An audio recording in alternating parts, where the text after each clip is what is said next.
ગુજરાત ન્યૂઝમાં આપનું સ્વાગત છે। પ્રથમ વરસાદે જ ડભોઈની સિટી સર્વે સરકારી કચેરી ખાતે છતમાંથી ટપકવા લાગ્યા પાણી।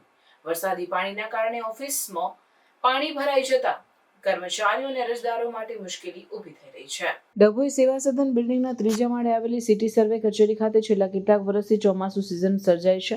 આવી પરિસ્થિતિ સિટી સર્વેની ઇન્ક્વાયરી ઓફિસમાં વરસાદનું પાણી ટપકીને ભરાઈ જતા ઉલેચવાનો વારો આવે છે। જ્યારે પણ વરસાદ વરસે ત્યારે પાણી ભરાઈ જતા હોય, વારંવાર પાણી ઉલેચવાની રામાયણ સર્જાય છે। ત્યારે કચેરીમાં પાણી ટપકતું હોય, જરૂરી દસ્તાવેજો અને રેકર્ડ સહિત ફર્નિચરને નુકસાન થવાની ભીતિ સેવાઈ રહી છે। અરજદારો કામકાજ અર્થે કચેરીમાં આવતા પણ હાલાકી વેઠવાનો વારો। અગાઉના અધિકારી તેમજ હાલના ઇન્ક્વાયરી અધિકારી ડીએમ વણકરે સમારકામ અંગે R&B કરી છે। લેખિત રજૂઆત અનેકવાર રજૂઆત છતાં સિટી સર્વેની કચેરીમાં વરસાદી પાણી ટપકવાની સમસ્યા યથાવત રહી છે। ત્યારે R&B વહેલી તકે રિપેરિંગ કરાવે તેવી માંગ ઉઠવા પામી છે। આજે મારી કચેરીમાં ઇન્ક્વાયરી ઓફિસમાં જે કર્મચારી ગણ બેસે છે એ જગ્યાએ દર વર્ષે વરસાદી પાણી ભરાય। મને 1 વર્ષ થયું ચાર્જમાં આવ્યા।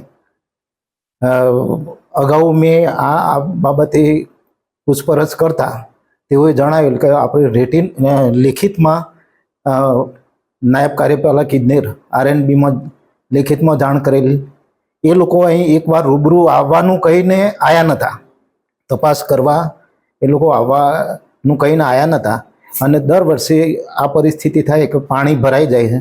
અહીં હચોકસીનું રેકોર્ડ, તિજોરીને એવું હોય જે રેકોર્ડ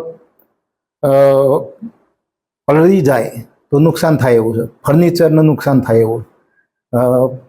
પટાવાળા એક જ છે, સર્વેયર્સ બાજુની કચેરીનો ચાર્જમાં છે।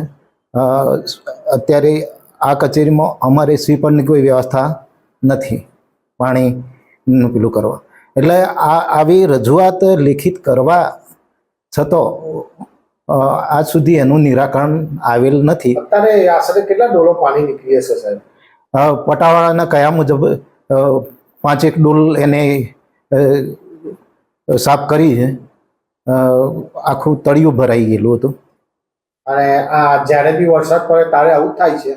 હા, દર વખતે વરસાદ પડે ત્યારે ઉપરના ટોપમાં કંઈક પ્રોબ્લેમ લાગે એટલે એના કારણે પાણી નીચે ભરાઈ જાય।